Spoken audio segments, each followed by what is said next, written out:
Alright, what's going on, guys? Jeff here, back again with another video. So today we're going to be talking about the whole Russia and Ukraine, the conflict, the situation, the war, the invasion, the military action, whatever you want to call it. We're going to be talking about how this entire situation is affecting the rest of us, okay? The people who are outside of Russia and Ukraine, the civilians, okay? The citizens of all the other countries. We're going to be talking about how the commodities that Russia and Ukraine actually host quite dearly to the supply chain that's actually going out throughout the entire global supply chain as well.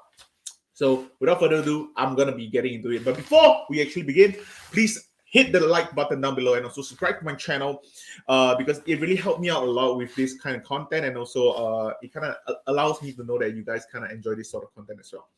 But anyway, let's go. Let's talk about all the components and all the commodities that's actually being affected with this entire invasion. Okay, first of all, we have wheat, we have palladium, we have nickel, we have aluminum, and we have oil. Okay, so let's start with wheat first. So for people who don't know, wheat is literally the staple of the staple in the entire food culture, the food chain and such. Okay, it's in your rice, it's in your bread, your noodles, your crackers, your cakes, even in sauces and such. Wheat is a very, very important food commodity in the entire supply chain situation. And currently with this conflict alone is taking away 14% from the entire world supply with the whole Russia-Ukraine situation. All right, with second commodity being palladium. Okay, so for people who don't know what palladium is a commodity mainly used in electronics, okay, such as your catalytic converters for your automobiles, basically for the fuel cell to actually generate power, in your jewelry making, and also for your watch making. Brands such as Rolex, who are also using palladium to infuse with their gold alongside with copper and silver to actually create their classic watches. And also, let's not forget surgical instrument. Okay, because if we kind of forgot about it, which I think is very easy for us to forget about this kind of thing, we're still in a pandemic. Okay, surgical instruments is still gonna be widely needed, and because of that, I do think that healthcare demand is still gonna be higher than expected. And if palladium is now gonna be a huge chunk of palladium is gonna be taken away from the global supply chain, this is definitely gonna be affecting us a little bit. And with this conflict, it's taking away 38% of the palladium from the supply chain. So of course, this is a little bit concerning for us all. All right, the next up will be aluminum.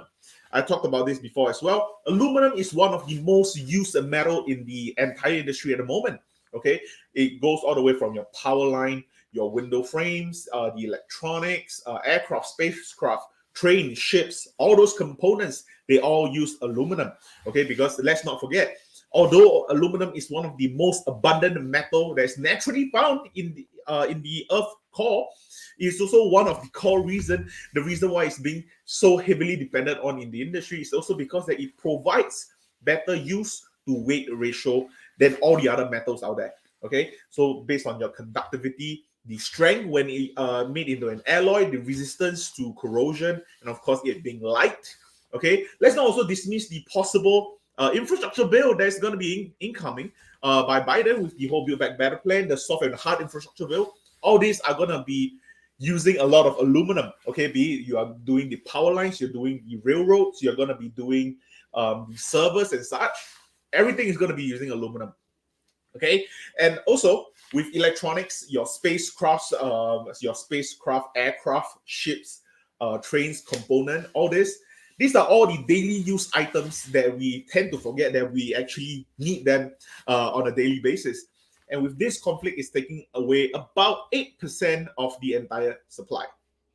All right, and then the next up, we have nickel, which is also quite an important one in my own opinion, because let's be honest, nickel, one of the biggest usage for nickel right now is most likely for the battery cells. And of course, there are also other usage for nickel, such as like making your coins and also for catalysts and such. But my main point is that, the usage to create batteries, which we will revisit very, very soon in like another 3 more minutes or so. I'm going to do this video really, really quickly for you guys. But anyway, currently this conflict is taking up 11% of the supply of nickel in the entire world.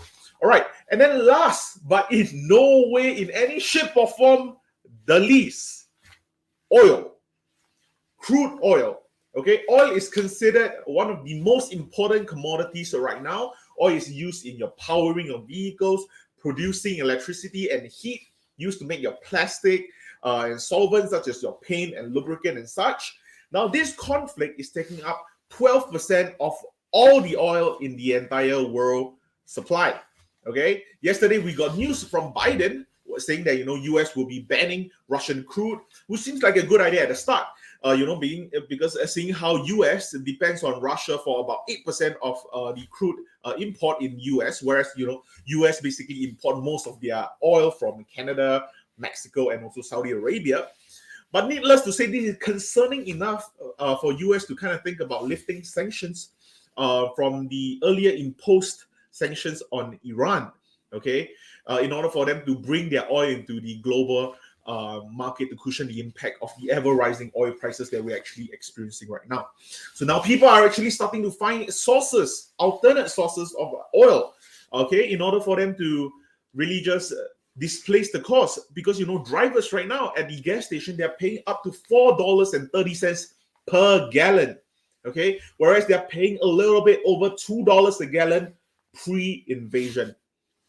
And this is why the price and the hike in the price for oil right now is definitely spurring newer drivers who have yet to got their vehicles to actually look towards a greener energy, renewable energy, especially with their vehicles. Okay, and clearly well rewarded with also your tax relief, clean energy tax, and right now with a cheaper maintenance. Since oil prices continue to spike to an all-time high. Okay, so earlier when we did discuss about nickel, if batteries continue to depend on nickel to produce, and this entire conflict is going to screw us both ways to Sunday. Because if oil prices increases, and our immediate answer to increasing oil prices in this case is nickel, it's also increasing, then we are also kind of simply stuck between a rock and a hard place. Okay, I've seen people on Instagram, Twitter, and Reddit talking about how this does not really affect us. Why are people so overly concerned about this entire situation? No one was so concerned about this back when this happened in Afghanistan, in Iran, and such. But it's simply because people are not really looking into this as how this might really affect us. I think that for civilians like us who are not really in Russia and Ukraine, you might think that this does not really affect us, but actually, if you look into the fine prints of all these things, especially just in commodities alone, we are actually getting destroyed by the prices. Okay, it's simply just not true that this war does not affect us. Supply and demand is crunching away at our money, our wages, and with just commodities that are listed earlier, I'm just going to give you guys the price rundown from pre-war to right now.